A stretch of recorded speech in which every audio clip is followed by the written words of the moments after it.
Las advertencias, reglas, consejos, precauciones y avisos sirven para prevenirnos de algún peligro, limitándonos a realizar ciertas cosas y actuar con precaución, evitando que nuestra vida se ponga en riesgo. Podremos encontrar un gran número de carteles en donde se nos avise de algún peligro, incluso en algunos carteles se colocará un pequeño contexto de la situación. Al escuchar por primera vez una advertencia extraña, se suele cuestionar mucho acerca del lugar en donde se estableció dicha advertencia. Pero al pasar el tiempo, se va normalizando lo extraño, hasta que se convierte en algo común, mencionando que, por más normal que parezca, no deja de ser perturbador. Y sin darte cuenta, algún día estás dando aquel consejo que alguna vez te pareció raro, dejándolo en advertencias extrañas.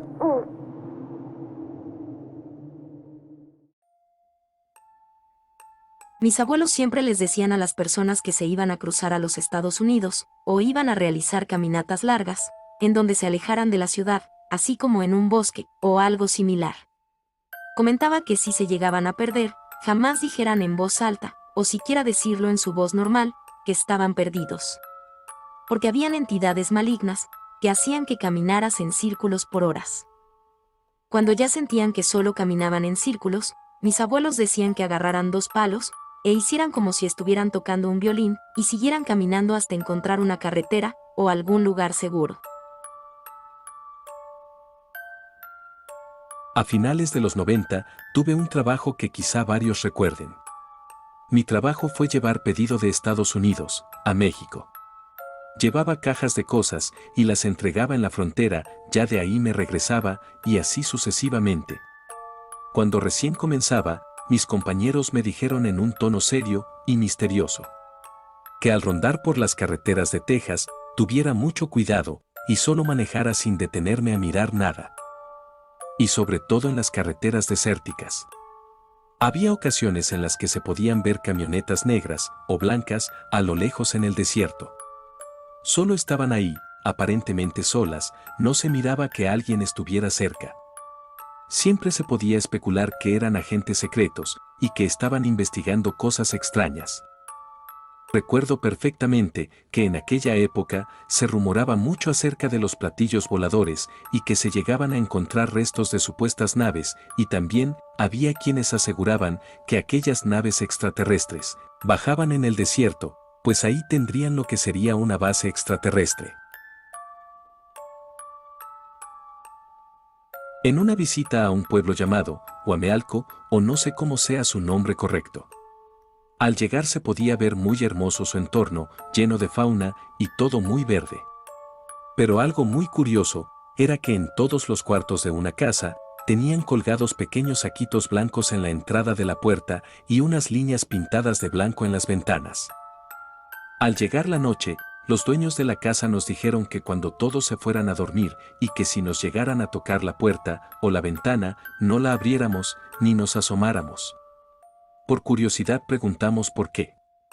Pero en el momento, y para no causar miedo, nos dijeron que había animales grandes que por las noches entraban a las casas para buscar comida, que dejaban en el suelo o en las bolsas de basura. Pero que no era diario, y que solo descansáramos, que cualquier cosa, ellos solo nos hablarían por el día, no por la noche. Y en la tercera noche, todos sentimos que alguien estaba observándonos desde la ventana, pero nadie dijo nada por miedo. Cuando trabajaba en una morgue, los horarios eran rolados, y era de a fuerzas que tenías que trabajar de noche. Desde que la necesidad te orilla a tomar esos trabajos, sabes que todo puede pasar en ese trabajo. Al finalizar mi pequeña capacitación, la última advertencia fue extraña y de miedo. Al entrar en el turno de la noche, se me dijo que si escuchaba a personas platicando, no tratara de ver quién era, ni preguntar si había alguien, ya que había almas que aún no sabían que ya no están vivas. Y que ese tipo de situación eran muy normales, ya que quienes tenían que darles un descanso, eran los familiares. El ambiente que se maneja ahí, es muy fresco, pero al trabajar de noche, todo se vuelve muy pesado. Cuando era más joven, me encantaba salir con mis amigos de excursiones y queríamos visitar todo lo que pudiéramos antes de hacer familia. En una ocasión, en donde se presentó la oportunidad para visitar Brasil, decidimos ir y preparar una lista de lugares turísticos. Encontramos a una especie de guía, el cual habla español y nos había hablado de una cueva subterráneas en donde pasaba una montaña por el interior. Le comentamos que sí podía llevarnos, y aceptó. Cuando nos estábamos preparando para entrar, el guía nos estaba dando unas reglas para entrar. Nos comentaba que una vez adentro nadie se debía separar y que todos tendríamos que entrar amarrados, y cuando se llegara el momento de caminar a oscuras, todos nos tomáramos el hombro, y si alguien nos quería dar la mano, no se la aceptáramos, porque esa mano no era del grupo. En el rancho de mi familia existe una ley que todos saben, pero que nadie habla del por qué. Hay un tramo entre el rancho y la carretera, en donde vayas en lo que vayas, tienes que bajarte y caminar. Si vas en bicicleta, debes bajarte, si vas en moto, si vas en caballo, y sé que se preguntarán. ¿Y si vas en carro? Igual debes bajarte y caminar, pones el carro en neutral y lo empujas. Existe un principio y un final, y para saber dónde empieza y dónde termina, se pueden mirar dos cruces hechas de piedra. Nadie sabe por qué se debe hacer eso, o quizás soy muy joven para saberlo, y le he preguntado a mi familia, pero todos ignoran el tema. Tuve un trabajo en Sinaloa, en la carpintería. Y el señor que me había contratado, era un hombre de edad, muy elegante el señor. Me dio posada dentro de la pequeña maquila de madera, pero solo tenía una condición. El último día del mes, no trabajaría, cayera el día que cayera. Esa semana, el señor me depositaría para que me fuera al pueblo desde un día antes y tenía que regresar un día después. No tenía que pararme en la maquila para nada, porque eso sería parte del trato para trabajar con él.